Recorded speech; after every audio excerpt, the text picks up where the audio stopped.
Hello, everybody. As I am sure you have heard, there is a lot that's going on here in Washington, D.C. So let me say a few words and try to explain it. Bottom line, after all is said and done, is that after months of negotiations, Senate Democrats and House Republicans reached an agreement called a continuing resolution, which would continue to fund the government for 3 months. Frankly, that agreement was not something that I was all that excited about, but it was better than nothing. And I was prepared and am prepared to vote for it.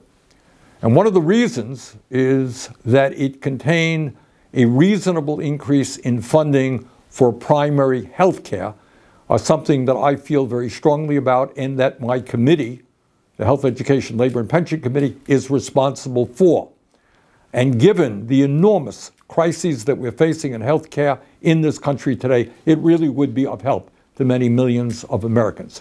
What this legislation would do is significantly, or modestly at least, increase funding for community health centers all over this country, which treat about 30 million Americans who are low income or working class.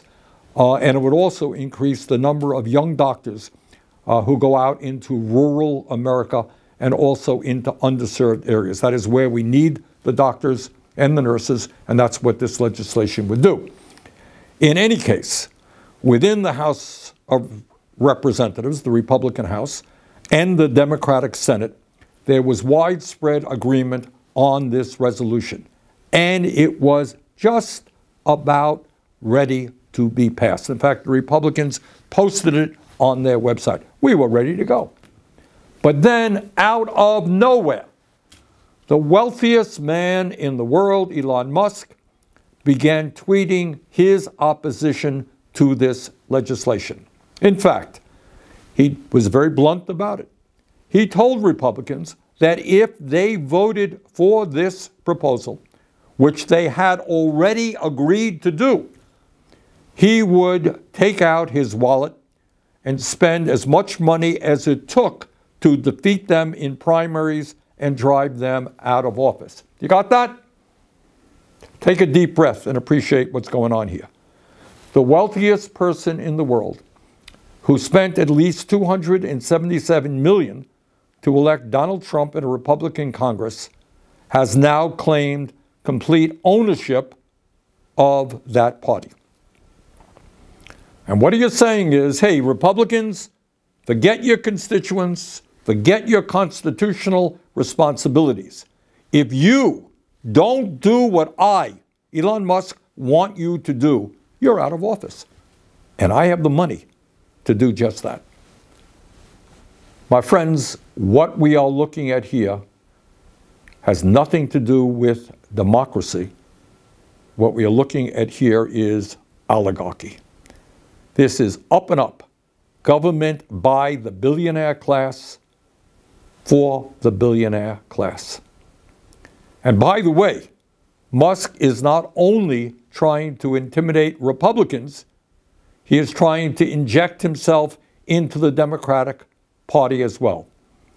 He is threatening to target Democrats who are standing up to him and his agenda. Further, and very dangerously, and this is the guy you know who owns Twitter, as part of his campaign to defeat this resolution, Musk has been spreading an enormous amount of disinformation and outright lies about what is in the bill. He said that the measure would include a 40% pay raise for Congress. That's a lie. It is a 3.9% increase, the same as federal employees are receiving. He said that this legislation would fund bioweapons labs. Not true. In fact, it provides funds to protect Americans from emerging infectious diseases. He said that the country would be just fine if the government shut down. Really? Here's what happens if Mr. Musk gets his way and the deal implodes. Funding for kids' cancer research gets cut.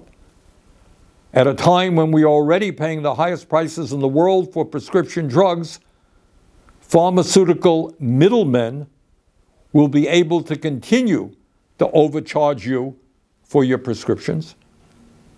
Americans recovering from devastating floods, fires, and hurricanes, often due to climate change, won't get the help that they need. That's what happens if the proposal goes down. And what happens if the government shuts down? Well, our troops won't get their paychecks.